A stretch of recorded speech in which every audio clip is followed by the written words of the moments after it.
That's really, really nice. Hi everyone, welcome back to the kitchen. I'm going to be making a Merguez sausage today and I want to show you how I make it. So let me take you through the ingredients very quickly.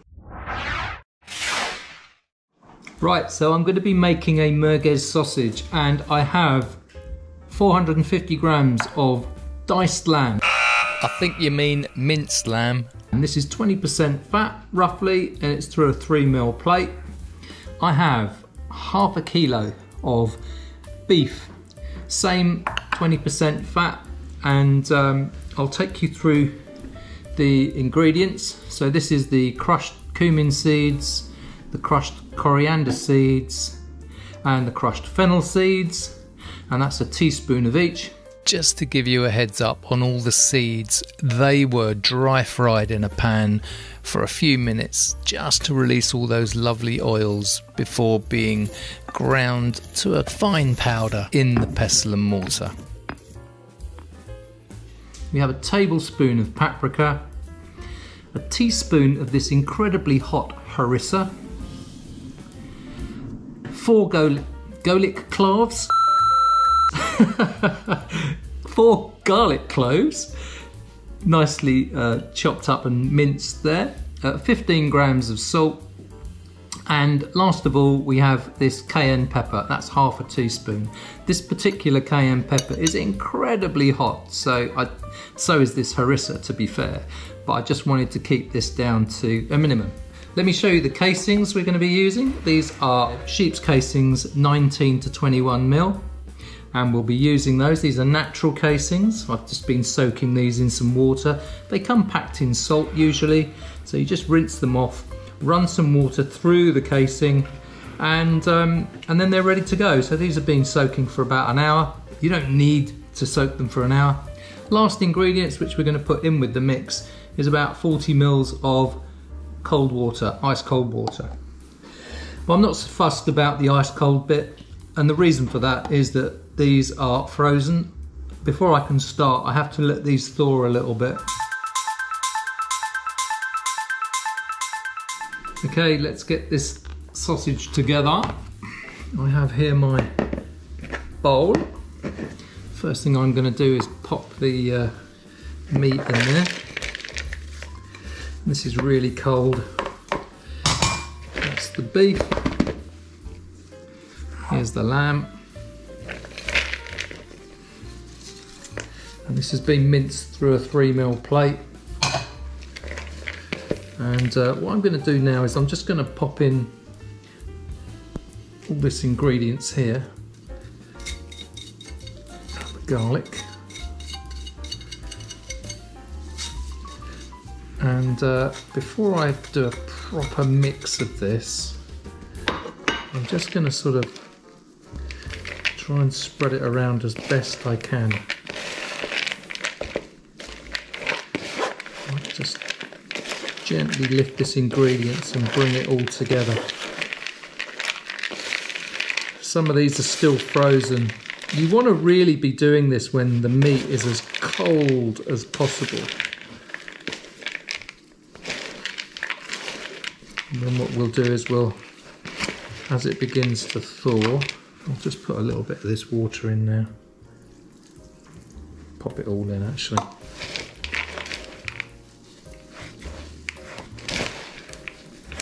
Just start to bring this together. Just to reiterate, the fat to lean ratio of these meats is 80-20. Now, whenever you make a sausage using lamb, I think it always needs a little bit of extra fat, so having that 20% ratio is just about perfect. Now, I'm going to mix this until I get a nice fine consistency, but as it's a little bit frozen at the moment, I'm going to allow this to defrost for a bit before I get stuck into it. And come back to that and give it a mix in just a shade over half an hour. Okay, our mix is now ready to go into the stuffer. So you can see here, it's a nice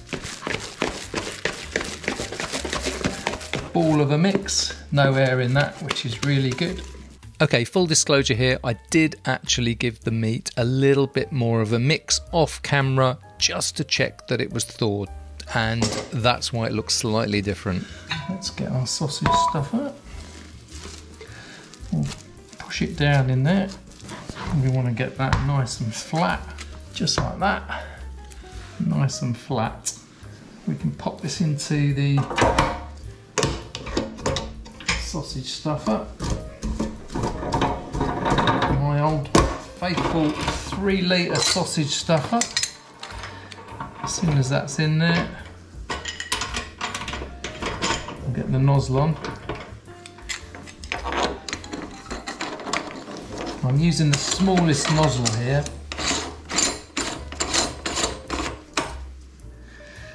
There we go.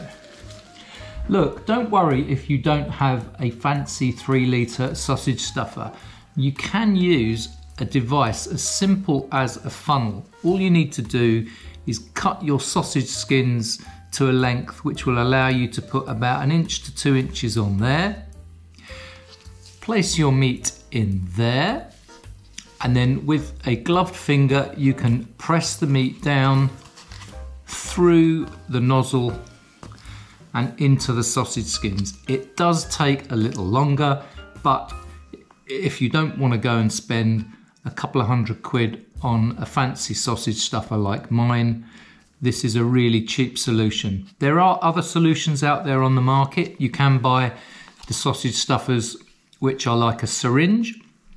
They're only a few quid and they're a really good alternative. But if you don't want to go out and spend any money, this is the way to go. It just means that you don't do a long length of sausages in one go. You have to only put as much casing on there as you can get. Right, back to the video. Right, now, before we go any further, gloves off. Can't really do sausages with gloves on. It's a bit of a no-no, certainly for me anyway. Right, let's get this sausage skin loaded. This always proves good fun.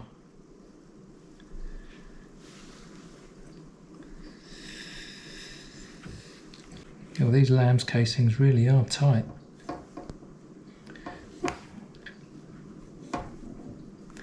Don't normally have this issue with these at all. Once I get past this sticky bit, they normally go on quite quickly. Actually, I'm not even going to mess around with that. Let's take the dry bit off. Let's go straight for this bit here. Right, I think it's important to show you this whole process. Right, casings on. And as you can see, not everything always goes to plan. Always good fun getting these on. Blimey, I've never had this issue before.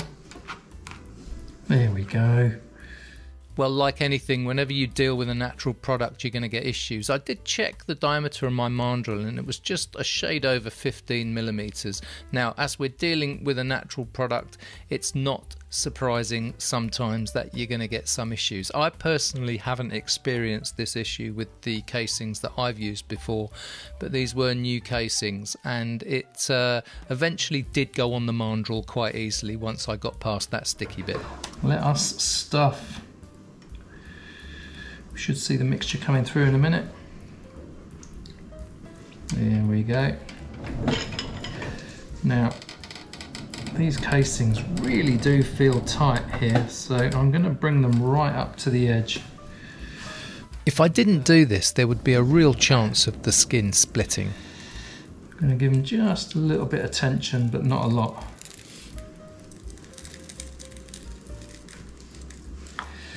And there's our merguez. It's got a nice colour, I'll give it that. And even though I was taking what I thought were precautions, I still got a burst. Oh, goodness me. These casings are an absolute nightmare.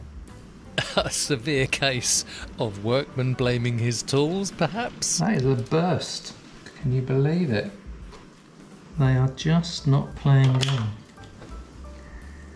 Right, so we'll take that all day long. So none of the meat from the burst is wasted. I just introduce it back into the sausage stuffer so that we can use it again. There you go. So we got 3 nice little Merguez sausages there. I want to get them as tightly packed as possible. I don't think I've ever had this sort of issue with skin before. It just seems so tight. So I'm going to have to put them in the casings. Well, these casings were really tight, but it's not all about the casings being tight. It's about overcoming problems, and I managed to get these stuffed in the end. And it was a bit of a mission, to be honest. We're at the limit there. Okay, I'll just get the rest of what's in here into a casing. We'll come back and we'll link them up. Flipping Nora. So we want them about that sort of length. So where I've done these 3 here, we want them around about 4 inches long. So we just squeeze that one down there. So that is probably about just the perfect size there. So we'll measure those off.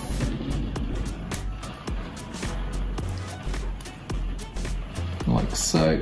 Sorry about the background noise. We had a hailstorm outside while I was filming this. And you can wazz that around like so. Pop it through there, and then we're ready to start linking. And very basically, I want to be really gentle with these because they've actually filled up quite, they're quite tight. So that's about the length of sausage that we want there. We'll pinch it at the base, like so. Pinch at the top here, just to get the meat out. And then we'll bring that up to meet it. And where we have the same length, we can pinch those 2 together, nice and gently. Once we've got that, we'll bring another loop through, like so, to the right length. And that's it. All you need to do is repeat this method until you use up all the casing. There are a couple of other methods of linking sausages, but this is my preferred one. Here they are, beautiful Merguez sausages, all linked, all done, ready, and I think we'll fry these up and give them a little taste to see how they go.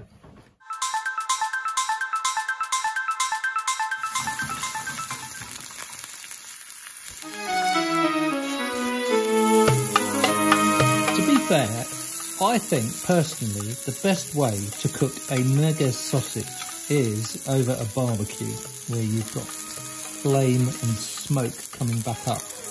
The trouble is, because of the fat mix in these sausages, that will give you a big chance of a flare up, so not always the best approach if you're not used to dealing with flare ups on a barbecue. You could find yourself in trouble really quickly. Well, there we go. I reckon they are pretty much done now, and let's go and give these a taste. Okay.